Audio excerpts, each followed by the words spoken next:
Hello everyone, welcome to episode 9 of Maintenance Motorway on Braking System Education. In this episode, we will look at brake fluid, or we are going to talk about the brake fluid. This is also one of the crucial components employed on the braking system. And before we proceed to this episode, the content team had the opportunity to engage with the general public, asking them various questions to get their views on what they think the brake fluid is. So we'll look at the video before we proceed. In our first installment of the brake fluid episode, we hit the streets to gauge drivers' insights on the often overlooked yet vital component of their braking systems. Through engaging interviews, we uncovered a spectrum of knowledge and misconceptions surrounding brake fluids. From the basics to the more nuanced aspects, our conversation with drivers laid the foundation for a deeper exploration into the functions of brake fluids in part 2 of our episode. Join us as we build upon these real-world perspectives to demystify the complexities of brake fluid performance. Now, the second one, or the second function, has to do with hydraulic pressure. Okay, we know that fluids in general are incompressible, and likewise the brake fluids. So brake fluids are incompressible, and because they are incompressible, they have the ability to transfer, or should have the ability to transfer, hydraulic pressures to the calipers and the wheel cylinders to actuate the brake pads, the brake shoes as well. So whenever the brake pads or the whole calipers and the whole cylinders are actuated, you have, or what you experience is the brake pads make contact to the brake disc, and if it's a brake drum arrangement, the brake shoes make contact with the drum to initiate the braking process.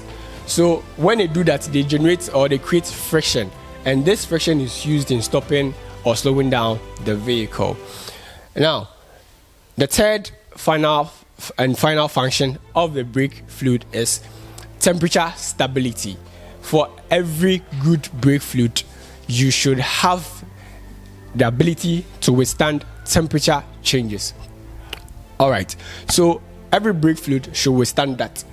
And these brake fluids perform or work within a lot of wide range temperatures, especially when it comes to applying the brakes, which creates friction, and they are transferred to the caliper, as well as the internal pressure which is generated by the brake fluid whenever you depress the brake pedal and fluid starts rushing through to the various components of the brake system.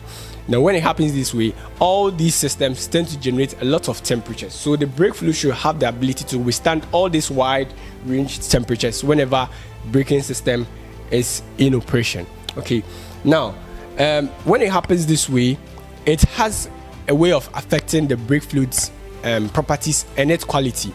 But when you have a very good brake fluid, or when you use a very good brake fluid for your vehicle, and obviously the manufacturer will make good brake fluids for a specific brand of car or model of a vehicle.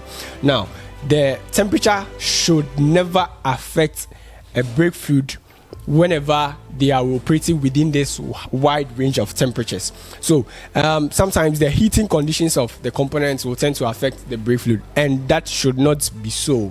So whenever you have a brake fluid, and when the system gets heat up, or the pressure belt in the system tends to generate a lot of heat, and it affects the properties of the brake fluid, then it means that the type of brake fluid that you are using is not complete, or it's not good for your vehicle. So as we said earlier, the brake fluid should go through this, or should have these three functions whenever they are being produced. Okay, yes, so that is for it. So whenever you have a temperature stability problem, it will affect the properties of the brake fluid, and will also go a long way to affect your braking performance as well. Now, one thing that we should also notice or know that every brake fluids are mostly hygroscopic. When I say hygroscopic, it means that they have the ability to absorb moisture with time when there's air surrounding these components. Okay, and because they are hygroscopic, we don't want them to affect the properties of the brake fluid too as well. So moisture will tend to settle, or moisture will tend to come in within these braking fluids, and we want to avoid that. Whenever it happens that way, it means that the boiling point of the brake fluid will also reduce, and when it reduces, it will also go a long way to affect your braking performance. So generally, it is recommended that whenever you use your brake fluid for quite a number or a long period, you should periodically try to check the level, the quality, and make sure that you replace it whenever it's needed or it's necessary. Now, replacing it or changing your brake fluid must be strictly adhered to by what the manufacturer says, and not every brake fluid that you should put into your vehicle, because mind you, we are talking about these three functions, and these three functions of the brake fluid should be in there whenever you put any brake fluid into a car, but it should be under the recommendations of your manufacturer. Okay, now we are going to look at specifications or ratings of your brake fluid. Now, every car comes with its own brake fluid specification, so you have to adhere to that, as we said earlier. So you notice that we have .3, .4, .5, .5.1. These are ratings generated by the United States of America Transport Department of Transport. They are responsible for rating or giving you the specific range of brake fluid that a car should have or that a car is using. So the higher the number or the rating, the better the quality of hydraulic fluid and the greater ability to withstand high temperatures. So if you have a .3, yes, it can withstand temperature, but not to a very higher temperature than what the .3 can take. So the higher the number, the better the quality and the higher ability to withstand temperature change. All right, so that is it for our episode today, and I hope you had a better understanding of what the brake fluid does. So let's not just look at the brake fluid as anything that is not of importance. It plays a very crucial role in the braking system.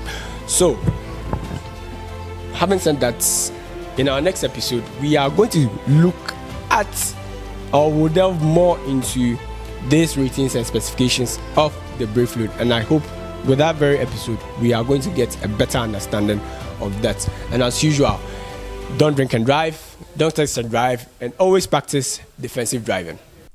Thank you for watching. If you enjoyed our video, please hit the like button and remember to subscribe to our YouTube channel. Follow us on all our social media pages: Instagram, Facebook, LinkedIn, Twitter and TikTok at Autoshack Ghana for other educational content.